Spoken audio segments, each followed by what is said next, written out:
November of 1780, British Lieutenant Colonel Bannister Tarleton spent 7 straight hours chasing a single man through 26 miles of South Carolina swampland. Tarleton had over 250 dragoons, the best cavalry in the British Army, and a reputation for running down rebel commanders and crushing them. His horses dropped dead from exhaustion under him. His men fell out of the column one by one, too spent to continue. And at the end of it, after pushing his column to the edge of collapse, Tarleton watched his target vanish into a flooded, snake-infested swamp no sane cavalry officer would follow him into. He turned his horse around and spat out one furious sentence that would follow him for the rest of his life. As for this damned old fox, the devil himself could not catch him.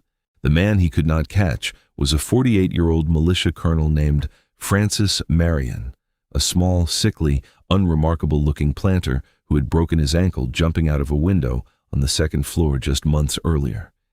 He commanded a few dozen farmers with no uniforms, no artillery, and barely enough gunpowder to fight a real battle. And yet, for over a year, he made a professional British occupation force look completely helpless in its own captured territory.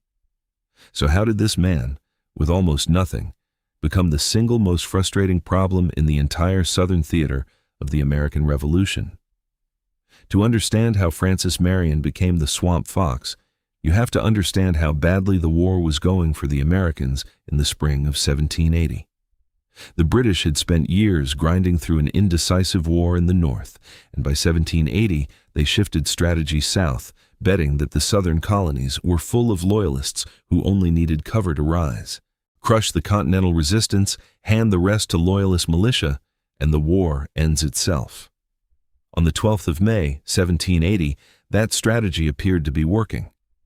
British forces under Sir Henry Clinton laid siege to Charleston and forced the surrender of the city's entire garrison, more than 5,000 Continental soldiers taken prisoner in a single stroke, one of the worst defeats in American military history. Lord Cornwallis took command in the South and rolled through South Carolina with almost no organized resistance left to stop him. 2 months later, an American force under Horatio Gates was annihilated at the Battle of Camden, scattering what remained of the Southern Continental Army. By August of 1780, South Carolina was, for all practical purposes, a conquered British colony. Francis Marion himself was an unlikely figure to become the architect of any of it. Born around 1732 in Berkeley County, the youngest son of a French Huguenot family, he was small and sickly as a child and had spent his career as a respected but unspectacular planter and militia officer. Nothing about him up to 1780 suggested he was about to become one of the most studied irregular commanders in American military history. He was also nowhere near Charleston when the city fell, for an almost comically undignified reason. In March of 1780, Marion was attending a dinner party in Charleston where the host, following custom, had locked the doors during a long round of toasts so nobody could slip away early. Marion was not a heavy drinker, and as the toasts dragged on, he climbed out a window on the 2nd floor to escape and broke his ankle in the fall. It was a humiliating injury for a military officer. It also saved his life. Marion left Charleston to recover in the countryside, and because of that broken ankle, he was not in the city when it fell to the British 2 months later. While more senior officers sat in British prison ships, Marion was free, mobile, and increasingly furious about what he was seeing happen to his home state. By August of 1780, still limping, Marion had pulled together a militia force of barely 50 men with almost no equipment, some riding with farm tools instead of proper weapons.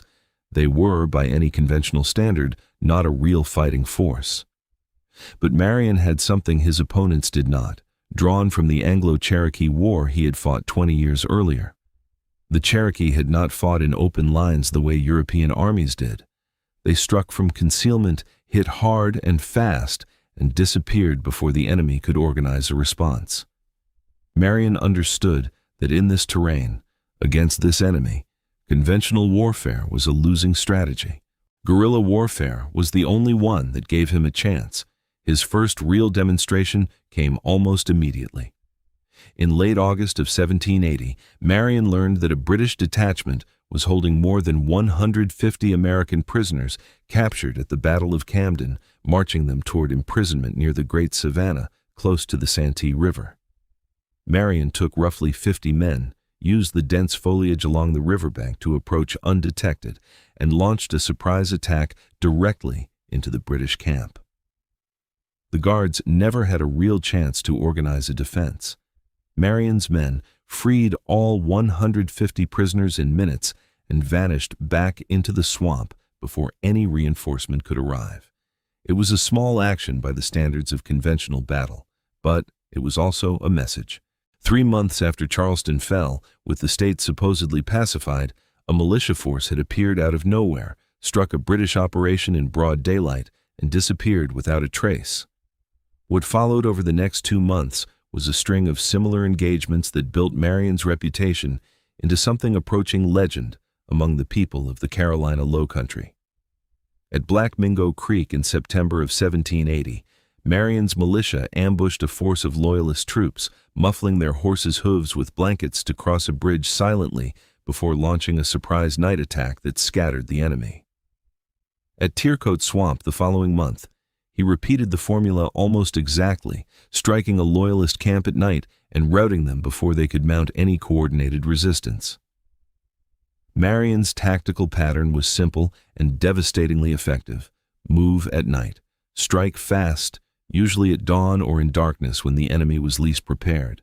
Hit a weak point, never a fortified position.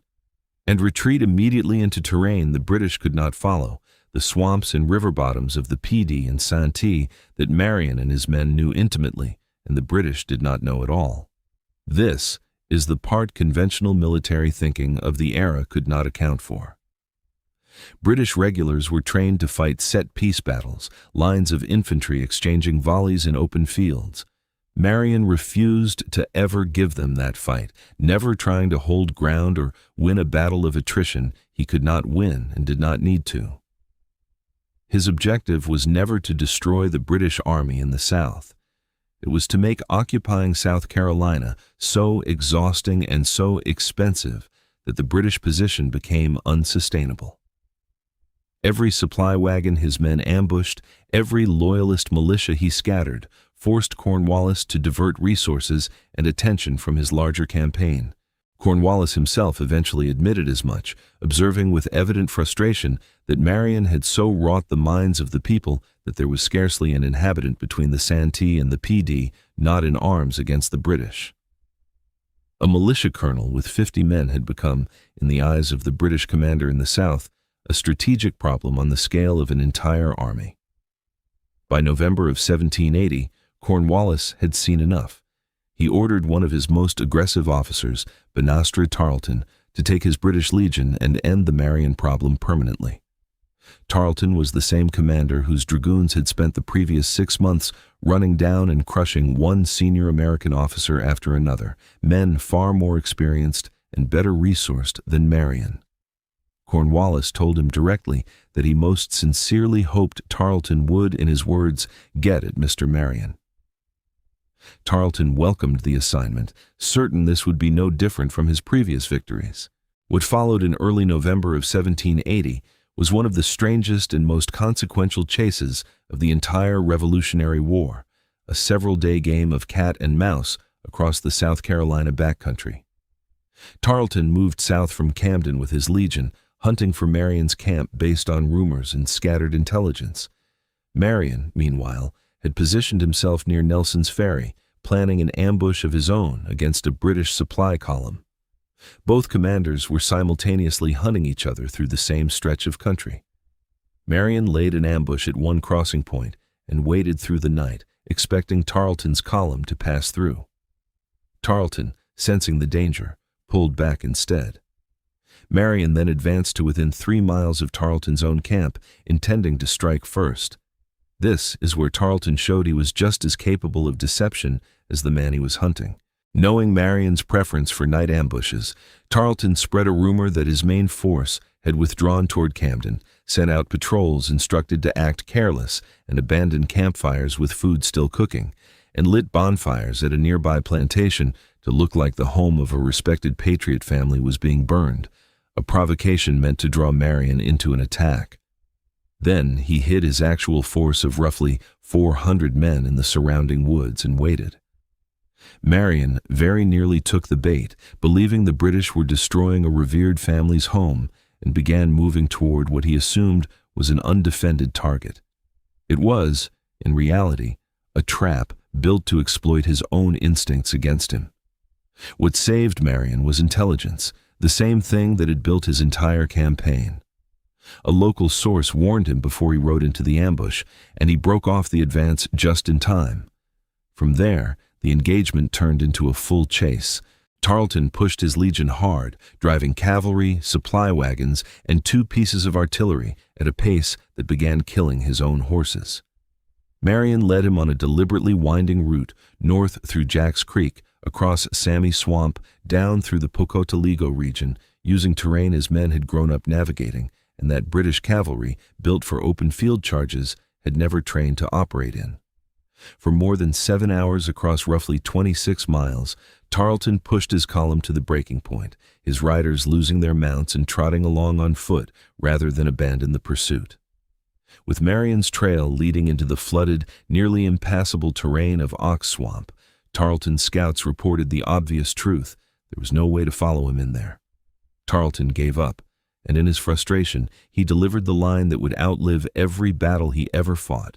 Turning to his officers, he reportedly said that as for this damned old fox, the devil himself could not catch him. The phrase spread through South Carolina almost immediately, repeated by Marion's own men, by local civilians sympathetic to the Patriot cause, and eventually by Marion himself. Francis Marion was no longer just a militia colonel running raids in the Low Country.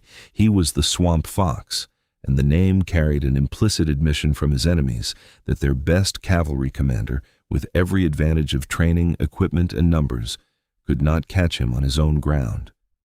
Tarleton's failure did not end the British campaign against Marion.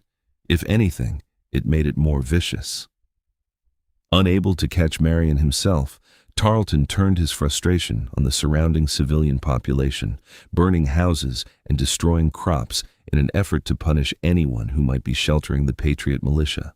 Marion documented the destruction himself, describing women and children left sitting in the open without blankets or clothing, the homes that had sheltered them reduced to ash. It backfired completely. Rather than terrorizing South Carolinians into submission, Tarleton's retaliation pushed more of them into Marion's camp. People who had tried to stay neutral watched their homes burn and decided the cost of supporting the crown had simply become too high. Marion's intelligence network grew stronger. Local civilians fed him information the occupying army could never replicate against him, because the British were operating in hostile territory disguised as a pacified one.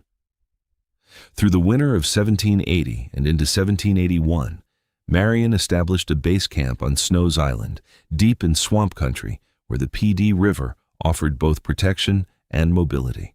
From here, his brigade ran continuous raids on British supply lines and outposts, never staying in one place long enough to be pinned down.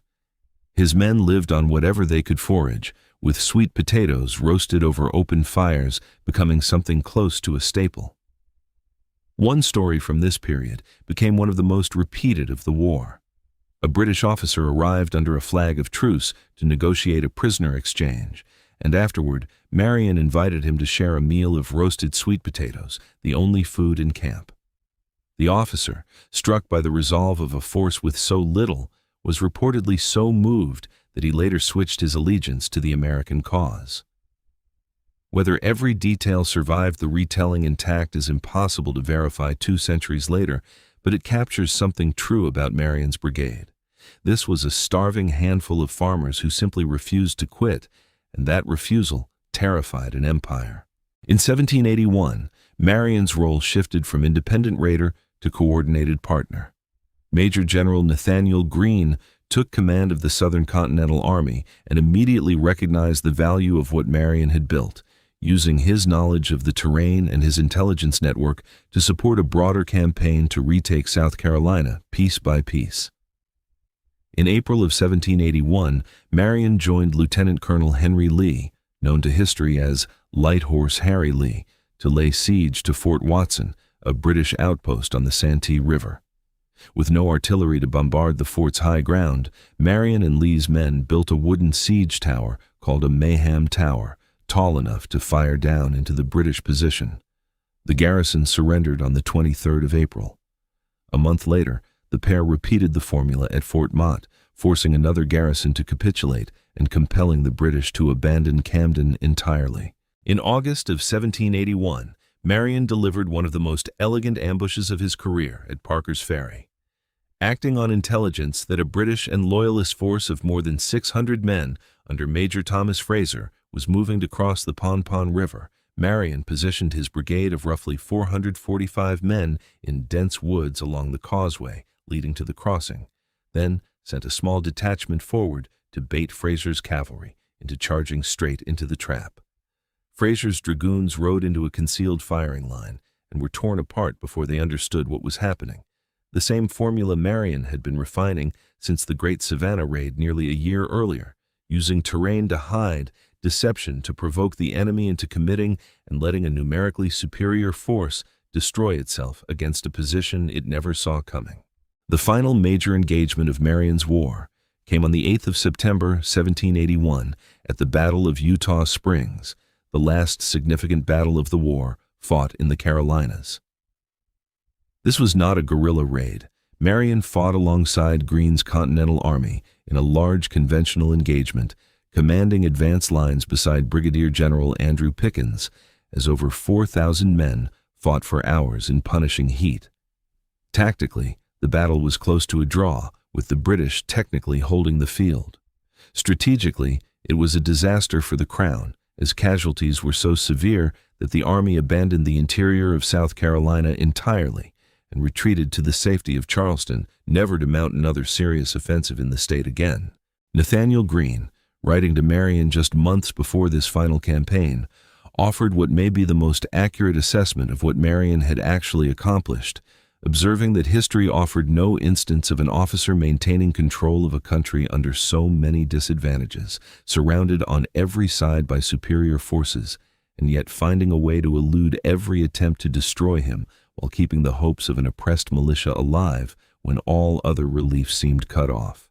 That, more than any single battle, is what Francis Marion actually did for the Revolution in the South. He kept resistance alive in a province the British believed they had already won. Francis Marion survived the war, which was more than could be said for many of the men who fought under him.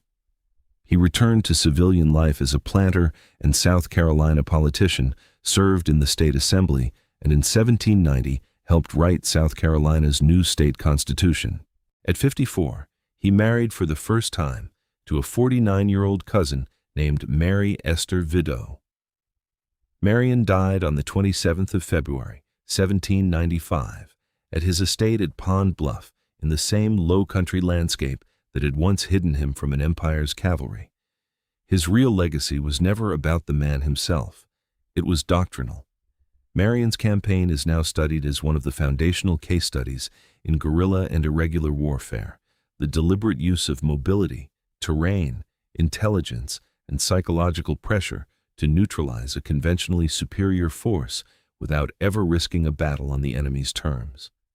He did not win the Revolutionary War in the South on his own, but he kept resistance alive in a province London had, by the autumn of 1780, already written off as pacified. His tactics form part of the lineage. Modern American Special Operations Forces still trace their doctrine back to, and the United States Army's 75th Ranger Regiment cites his campaign as part of its historical foundation. Long before anyone used the word insurgency in a modern strategic sense, a militia colonel with a bad ankle and a few dozen half-starved farmers had already worked out the basic logic of it, that you do not have to defeat a larger, better-equipped enemy in open battle. You only have to make occupying your country cost more than they are willing to pay. The British Army that occupied South Carolina in 1780 had more men, more artillery, more training, and more money than Marion could have dreamed of matching. None of it mattered, because Marion never let them fight the war they knew how to fight. He gave them a ghost instead, a commander who struck at night and was gone by morning, who turned a swamp into a fortress no professional army could storm, and who proved an empire's army can occupy every town in a province and still lose control of the province itself. If you enjoyed this story, hit subscribe and drop a comment below.